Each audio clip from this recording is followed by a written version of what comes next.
नमस्कार, बिहार मित्र न्यूज़ में आपका स्वागत है। मैं मनोजा। बड़ी खबर बता दें कि देर रात दरभंगा जाले थाना अंतर्गत हुए हत्याकांड का आरोपी गिरफ्तार हुआ। आरोपी गिरफ्तार होने के बाद से ही उस महिला के हत्या का राज खुल गया। कहा जाता है कि वो महिला विधवा थी और उसके गांव के ही एक दो युवक से संपर्क थे, जिसमें शाहनवाज था। महिला हिंदू है, सुनीति कुमारी, और उसका संपर्क एक अपराधी तत्व के युवक शाहनवाज से हो गया। शाहनवाज उसे इस्तेमाल करता था, लेकिन बाद में शाहनवाज की शादी तय हो गई तो उसे डर हो गया कि यह महिला ने राज ना खोल दे। इसके बाद उसने रस्सी खरीदकर पूरे हत्या का व्यवस्था किया और जेल से जैसे ही छूट के आया था वो, उसके बाद से उसके दिमाग में उस महिला की हत्या का पूरा प्लानिंग था। उसने महिला की हत्या की और लाश को एक गाछी में फेंक दिया। बाद में इस घटना के बाद पुलिस पहुंची, उसकी पोस्टमार्टम की गई। सिटी एसपी शुभम आर्य ने आज प्रेस कॉन्फ्रेंस करते हुए इस पूरे घटनाक्रम की जानकारी दी। आरोपी गिरफ्तार किया और तमाम सामान भी बरामद किए गए।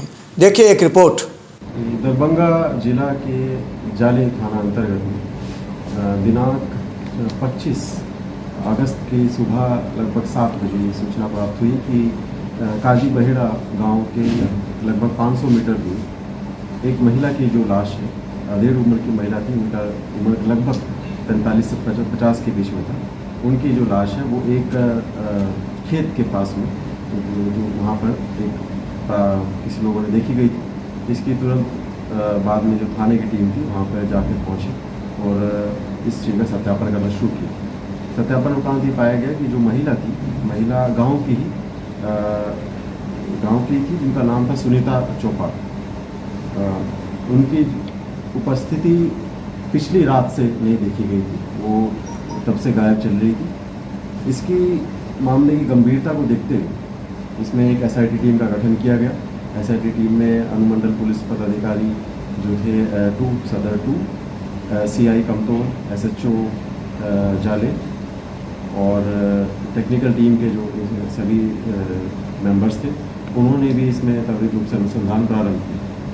मामले में जब और हम लोगों ने अनुसंधान प्रारंभ किया और जो चीज़ें जो सामने स्पष्ट रूप से आई, जिसमें कि मानवीय एवं तकनीकी अनुसंधान भी शामिल थे, मामले में ये चीज़ का खुलासा किया गया कि जो महिला है वो विधवा है और कुछ सालों से वो अपने ही परिवार के साथ में मतलब वहीं पे रहती थी। महिला का ही जो संबंध था वो अपने ही गांव के कुछ लड़कों से हो गया। इसमें कि जो एक लड़के का जो नाम सामने आया है, उसका नाम है मोहम्मद शहनवाज। मोहम्मद शहनवाज काजी बहेड़ा का ही रहने वाला था, पढ़ाई वगैरह छोड़ चुका था और सभी जगह आपराधिक गतिविधियों में भी सम्मिलित रहता था। इससे पहले भी जो होली में सांप्रदायिक रूप से एक मामला हुआ था, उसमें भी उसकी संलिप्तता पाई गई। इस महिला के साथ में उस अभियुक्त शहनवाज का संबंध बना।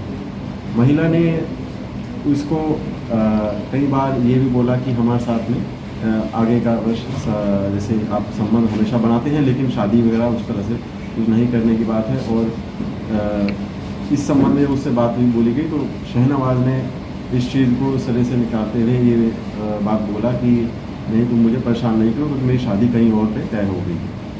ये जो पूरा वाक़या है लगभग कई महीनों तक चला।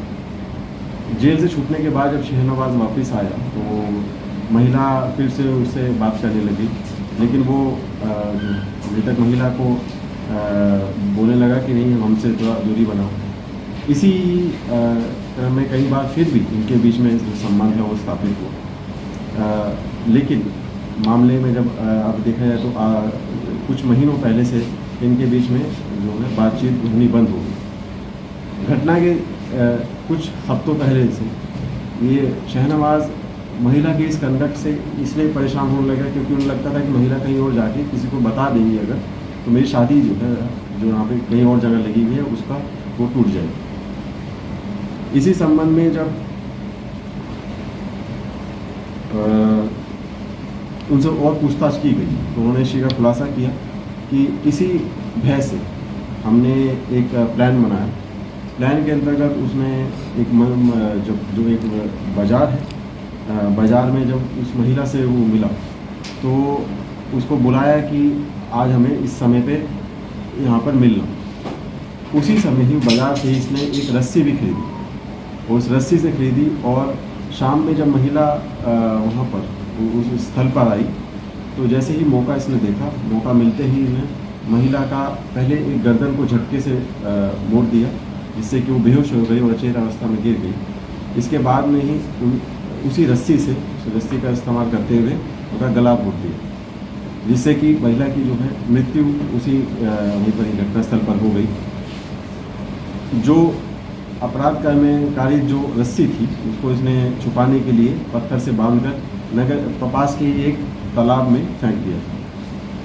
उस रस्सी को और उसके अलावा जो साक्ष्य थे जो थे वो हमने वहाँ पे एकत्रित किए, जिसमें कि एफएसएल टीम का भी एक्टिव रूप से कंट्रीब्यूशन रहा। हथियार के रूप में जो रस्सी थी उसको हमने बरामद कर लिया गया। इसके अलावा महिला की जो चप्पल थी वहाँ पे वो उनको एफएसएल टीम ने वहीं से ही बरामद किया है। महिला का मोबाइल जो था वो बरामद किया गया जो उनके पास में था। इसके अलावा और भी जो एफएसएल टीम में जो कलेक्शन है वो भी माननीय न्यायालय में वो प्रस्तुत किए जा रहे हैं। जैसे हमने बताया कि जो अपराधी हैं उनका पूर्व में भी आपराधिक इतिहास है। जाले थाना में ही उन्होंने एक पहले से जो सांप्रदायिक दंगा के मामले में वो जेल जा चुके हैं। इस पूरे ही सफल उद्भेदन के लिए टीम ने जो भी बेहतरीन प्रदर्शन किया है उनके सभी पदाधिकारियों को हम पुरस्कृत करें। सर क्या जी महिला का कितने लोगों के साथ संबंध है, इसके अलावा देखिए ये इनके साथ जो संबंध था वो तो क्लियर है, वो इन्होंने खुद स्वीकारा है। ये इसके अलावा जो ये बोलते हैं उसी इनका तथाकथित बयान है। ये आरोप लगाते हैं कि उनके साथ दूसरे किसी और के साथ भी संबंध था, लेकिन इस बात की पुष्टि अभी तक नहीं हो पाई। क्या उम्र रही होगी महिला की? महिला की उम्र लगभग 45 साल। इस मामले में ये जेल से आया था बाहर? अभी हमने आपको बताया सांप्रदायिक दंगा। सर इसका जो इतिहास है क्या है कि जो आपराधिक इतिहास है किस तरह का, किस प्रवृत्ति का आदमी है ये?